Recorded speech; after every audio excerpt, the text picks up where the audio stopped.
दर्शकों ब्रेक तो बाद तुहाडा सब दा भरपूर स्वागत है। हुण आपां गलबात करन जा रहे हां गुरबानी विचारां दी। सो असीं चाहांगे कि तुसीं साडे नाल इसे तरह ही बने रहना। देखण सुणन लई तुहाडा सब दा बहुत बहुत शुक्रिया जी। डॉक्टर साहब की कहना चाहोगे? देखो, वीरवार के प्रोग्राम च असी गुरु ग्रंथ साहिब च जिहड़ी बाणी जिहड़ा कलाम भगतां दा है, जिहड़े जिन्हां च क्योंकि 6 गुरु साहबान, 5 पहले गुरु साहबान और 9वें पातशाह गुरु तेग बहादुर साहिब की बाणी गुरु ग्रंथ साहिब च दर्ज है। उस तो इलावा फिर भगतां की बाणी जिन्हां दे विच हिंदू ब्राह्मण भी ने, शूदर भी ने, मुसलमान भी ने, बाबा फरीद ने, बाबा भीखन ने, उन्हां दे जिहड़े शब्द ने उन्हां ते असीं विचार करदे हैं। और भगत भीखन जी जिन्हां दे 2 शब्द गुरु ग्रंथ साहिब च ने और जिन्हां चों एक शब्द की विचार असीं पिछले वीरवार कीती सी। और क्योंकि एक डिवाइननेस जां रूहानीयत दा सोमा तां गुरु ग्रंथ साहिब है ही है। ये जदों असीं उस सांझ की गल करते हैं रूहानी दुनिया दे विच, एक तां रब दे नाल रिश्ता है, एक वो कित्थे वो समाज जिथे मुसलमान दे हथ दा छोया पानी पीना जिहड़ा है वो भी गुनाह सी, उहदे हथ दा बनिया तां दूर दी गल, उस दा जिहड़ा उस नालों एक बिल्कुल बाईकॉट लाइन सी।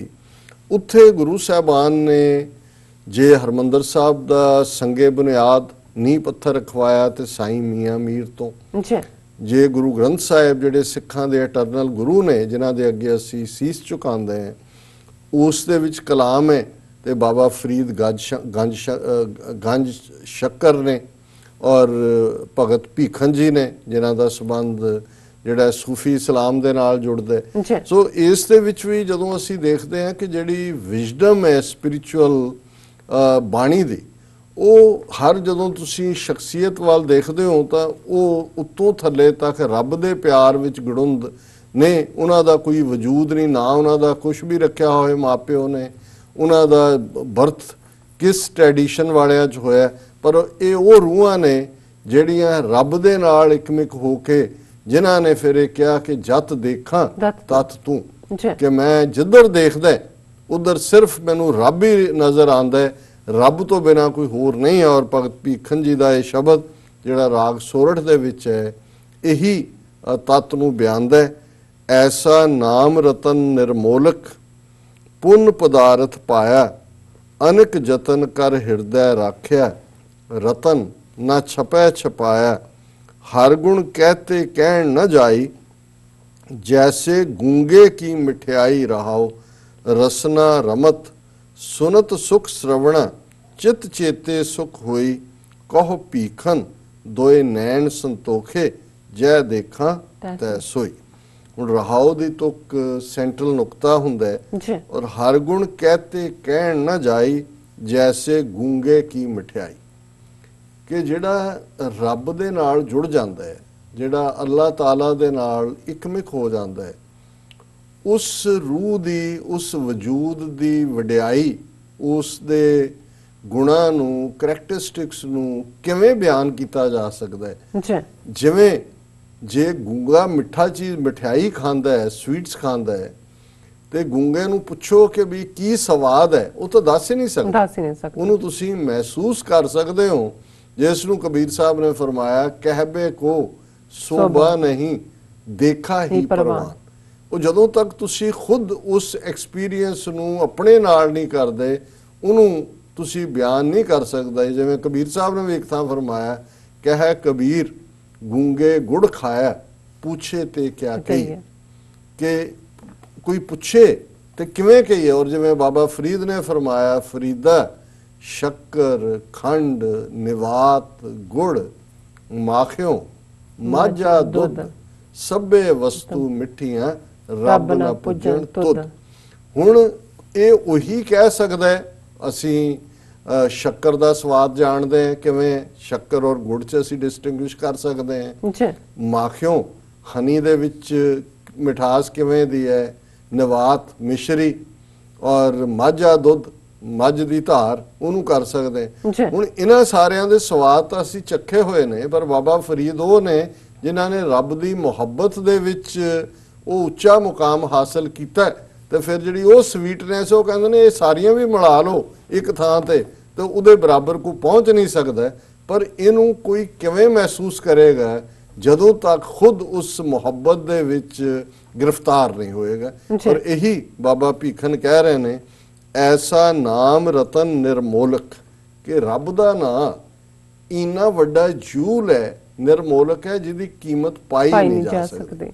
ਜਿਵੇਂ ਜਿਸ ਹੀਰੇ ਨੂੰ ਕੋਈ ਜੌਹਰੀ ਕਹਿ ਦੇ ਕਿ ਜੀ ਮੇਰੇ ਕੋਲ ਇਹਦੀ ਕੀਮਤ ਨਹੀਂ ਹੈ, ਮੈਂ ਨਹੀਂ ਇਹਦੀ ਕੀਮਤ ਮੈਂ ਪਾ ਹੀ ਨਹੀਂ ਸਕਦਾ, ਦੇਣੀ ਤਾਂ ਦੂਰ ਦੀ ਗੱਲ ਹੈ, ਉਹਨੂੰ ਅਸੀਂ ਕਹਿੰਦੇ ਨਿਰਮੋਲਕ ਹੈ, ਕਿ ਇਹ ਅਮੁੱਲ ਹੈ, ਇਹਦੀ ਕੋਈ ਕੀਮਤ। ਐਸਾ ਨਾਮ ਰਤਨ ਨਿਰਮੋਲਕ। ਭਗਤ ਭੀਖਨ ਜੀ ਕਹਿੰਦੇ ਨੇ ਕਿ ਰੱਬ ਦਾ ਨਾਂ ਇਸ ਕਿਸਮ ਦਾ ਜੂਲ ਹੈ ਜਿਸ ਦਾ ਕੋਈ ਮੁੱਲ ਪਾ ਹੀ ਨਹੀਂ ਸਕਦਾ।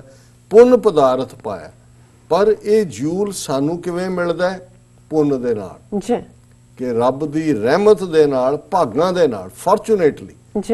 ਔਰ ਫੋਰਚੂਨ ਕਦੋਂ ਹੁੰਦਾ? ਉਹ ਵੀ ਰੱਬ ਨੇ ਹੀ ਲਿਖਣਾ ਹੁੰਦਾ, ਕਿ ਰੱਬ ਜਦੋਂ ਤੁਹਾਨੂੰ ਆਪਣੇ ਗਲ ਨਾਲ ਲਾ ਲੇ ਤਾਂ ਸਮਝੋ ਪੁੰਨ ਪਦਾਰਥ ਪਾਏ, ਤੁਹਾਨੂੰ ਕੀਮਤੀ ਦਾਤ ਰੱਬ ਦੀ ਬਖਸ਼ਿਸ਼ ਦੇ ਨਾਲ ਮਿਲੀ। ਅਨਕ ਯਤਨ ਕਰ ਹਿਰਦੈ ਰਾਖਿਆ, ਰਤਨ ਨਾ ਛਪੈ ਛਪਾਇਆ। ਹੁਣ ਜਿਹੜੇ ਇਸ ਪਿਆਰ ਦੇ ਵਿੱਚ ਰੰਗੇ ਹੁੰਦੇ ਨੇ, ਉਹ ਬਾਹਰ ਨਿਕਲ ਕੇ 20-20 ਕਰੋੜ ਦੀਆਂ ਗੱਡੀਆਂ ਦੇ ਵਿੱਚ ਢਿੰਡੋਰਾ ਨਹੀਂ ਦਿੰਦੇ ਕਿ ਮੈਂ ਬ੍ਰਹਮ ਗਿਆਨੀ ਹੋ ਗਿਆ, ਮੈਨੂੰ ਰੱਬ ਦਾ ਗਿਆਨ ਹੈ। ਉਹ ਤਾਂ ਉਹ ਨੇ ਜਿਹੜੇ ਆਪਣੇ ਆਪ ਨੂੰ ਲੁਕਾਉਂਦੇ ਨੇ। ਜਿਹਨੇ ਪਾਇਆ ਉਹਨੇ ਲੁਕਾਇਆ, ਕਿ ਜਿਹਨੂੰ ਮਿਲ ਜਾਂਦਾ ਹੈ ਉਹ ਤਾਂ ਲੁਕਦੇ ਫਿਰਦੇ ਨੇ। ਪਰ ਨਾਲ ਹੀ ਇਹ ਕਿਹਾ ਕਿ ਗੁੱਜੜ ਲੱਦਮ ਲਾਲ ਛਪੈ ਨਾ ਛਪਾਇਆ, ਕਿ ਉਹ ਗੁੱਜੇ ਲਾਲ ਨੇ, ਉਹ ਛਪਾਣਾ ਵੀ ਚਾਹਣ ਆਪਣੇ ਆਪ ਨੂੰ, ਉਹਨਾਂ ਦੀਆਂ ਅੱਖਾਂ, ਉਹਨਾਂ ਦਾ ਚਿਹਰਾ, ਉਹਨਾਂ ਦਾ ਵਜੂਦ, ਉਹਨਾਂ ਦੇ ਅੰਦਰੋਂ ਨਿਕਲ ਰਹੀਆਂ ਵਾਈਬ੍ਰੇਸ਼ਨਸ ਉਹੀ ਦੱਸ ਦਿੰਦੀਆਂ ਨੇ ਕਿ ਭਾਈ ਇਹ ਪਹੁੰਚਿਆ ਹੋਇਆ। ਔਰ ਇਹਦੇ ਲਈ ਸਾਰੇ ਲਫ਼ਜ਼ ਨੇ, ਪਹੁੰਚਿਆ ਹੋਇਆ, ਪੁੱਜਿਆ ਹੋਇਆ, ਪੁੱਗਿਆ ਹੋਇਆ, ਵੱਡਾ, ਰੱਬ ਨਾਲ ਇਕਮਿਕ, ਇਹ ਉਹ ਨੇ। ਔਰ ਇਹੀ ਭਗਤ ਜੀ ਕਹਿੰਦੇ ਨੇ ਰਤਨ ਨਾ ਛਪੈ ਛਪਾਇਆ, ਵੀ ਉਹ ਜਿਹਦੇ ਅੰਦਰ ਵਾਹਿਗੁਰੂ ਦਾ ਨਾਂ ਟਿਕ ਜਾਂਦਾ ਹੈ ਤੇ ਉਹ ਉਸ ਚਮਕ ਦੀ, ਕਿਉਂਕਿ ਜਿਹੜਾ ਰਤਨ ਹੁੰਦਾ ਉਹਦੇ ਚ ਇੱਕ ਸ਼ਾਈਨ ਹੁੰਦੀ ਹੈ, ਇਸੇ ਤਰ੍ਹਾਂ ਜਿਹਦੇ ਅੰਦਰ ਰੱਬ ਟਿਕਿਆ ਹੋਇਆ ਉਹਦੀ ਇੱਕ ਸ਼ਾਈਨ ਹੈ, ਉਹ ਲੁਕਾਇਆ ਲੁਕਦੀ ਨਹੀਂ ਹੈ। ਹਰ ਗੁਣ ਕਹਤੇ ਕਹਿਣ ਨਾ ਜਾਈ, ਜੈਸੇ ਗੂੰਗੇ ਕੀ ਮਠਿਆਈ। ਜਿਵੇਂ ਗੂੰਗਾ ਮਠਿਆਈ ਦਾ ਸਵਾਦ ਦੱਸ ਨਹੀਂ ਸਕਦਾ, ਮਹਿਸੂਸ ਕਰ ਸਕਦਾ, ਇਵੇਂ ਹੀ ਜਿਹਦੇ ਅੰਦਰ ਰੱਬ ਦਾ ਨਾਮ ਵਸ ਗਿਆ ਉਹ ਉਸ ਆਨੰਦ ਦੇ ਵਿੱਚ ਹੈ। ਔਰ ਉਹ ਕਿਉਂਕਿ ਉਹਦਾ ਸਾਰਾ ਵਜੂਦ ਰੱਬ ਦਾ ਨਾਮ, ਤੁਸੀਂ ਅੱਲਾ ਕਹਿੰਦੇ ਹੋ, ਵਾਹਿਗੁਰੂ ਕਹਿੰਦੇ ਹੋ, ਰਾਮ ਕਹਿੰਦੇ ਹੋ, ਕੋਈ ਹੋਰ ਗੋਡ ਕਹਿੰਦੇ ਹੋ, ਜ਼ਬਾਨ ਦੇ ਨਾਲ ਕਹਿੰਦੇ ਹੋ। ਜਦੋਂ ਜ਼ਬਾਨ ਵੀ ਇੱਕ ਮਿਠਾਸ ਭਰ ਜਾਂਦੀ ਹੈ, ਜਿਹੜੇ ਕੰਨ, ਜਿਹੜਾ ਕੋਈ ਕਹਿ ਰਿਹਾ ਤੁਸੀਂ ਸੁਣ ਰਹੇ ਹੋ, ਤੁਹਾਡੇ ਕੰਨ ਵੀ ਉਸ ਸਵਾਦ 'ਚ ਭਰ ਜਾਂਦੇ ਨੇ। ਔਰ ਜਦੋਂ ਤੁਹਾਡੇ ਅੰਦਰ ਨਾਮ ਦਾ ਖੰਡਾ ਖੜਕ ਰਿਹਾ ਤੇ ਤੁਹਾਡਾ ਅੰਦਰ ਵੀ ਉਸ ਪਿਆਰ 'ਚ ਭਰਿਆ। ਉਹਨੂੰ ਭਗਤ ਜੀ ਕਹਿੰਦੇ ਨੇ ਰਸਨਾ ਰਮਤ ਸੁਨਤ ਸੁਖ ਸ਼ਰਵਣਾ, ਚਿਤ ਚੇਤੇ ਸੁਖ ਹੋਈ। ਰਸਨਾ ਵੀ ਸੁਖ 'ਚ ਹੈ ਕਿਉਂਕਿ ਉਹ ਉਸ ਰੱਬ ਨੂੰ ਯਾਦ ਕਰ ਰਹੀ ਹੈ, ਕੰਨ ਵੀ ਸੁਖ 'ਚ ਨੇ, ਸ਼ਰਵਣ ਕਿਉਂਕਿ ਉਹ ਉਸ ਨੂੰ ਸੁਣ ਰਹੇ ਨੇ, ਔਰ ਚਿੱਤ ਵੀ ਸੁਖ 'ਚ ਹੈ ਕਿਉਂਕਿ ਉਹਦੇ ਅੰਦਰ ਸਿਮਰਨ ਸਮਰਨ ਯਾਦ ਨੂੰ ਕਹਿੰਦੇ ਨੇ। ਕਹੋ ਭੀਖਨ ਦੋਏ ਨੈਣ ਸੰਤੋਖੇ। ਹੁਣ ਸੰਤੋਖਣਾ ਹੁੰਦਾ ਸ਼ਾਂਤ ਹੋਣਾ।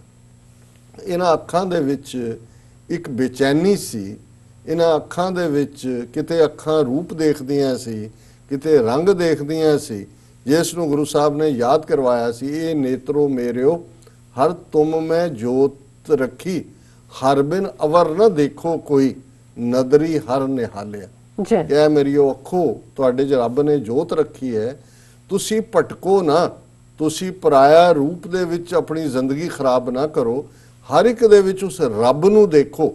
ਤੇ ਜਦੋਂ ਰੱਬ ਦਿਸਣ ਲੱਗ ਜਾਂਦਾ ਤੇ ਫਿਰ ਇਹ ਅੱਖਾਂ ਸੰਤੋਖੀਆਂ ਗਈਆਂ, ਸ਼ਾਂਤ ਹੋ ਗਈਆਂ, ਤ੍ਰਿਪਤ ਹੋ ਗਈਆਂ, ਭੁੱਖ ਮਿਟ ਗਈ ਅੱਖਾਂ ਦੀ। ਕਹੋ ਭੀਖਨ ਦੋਏ ਨੈਣ ਸੰਤੋਖੇ।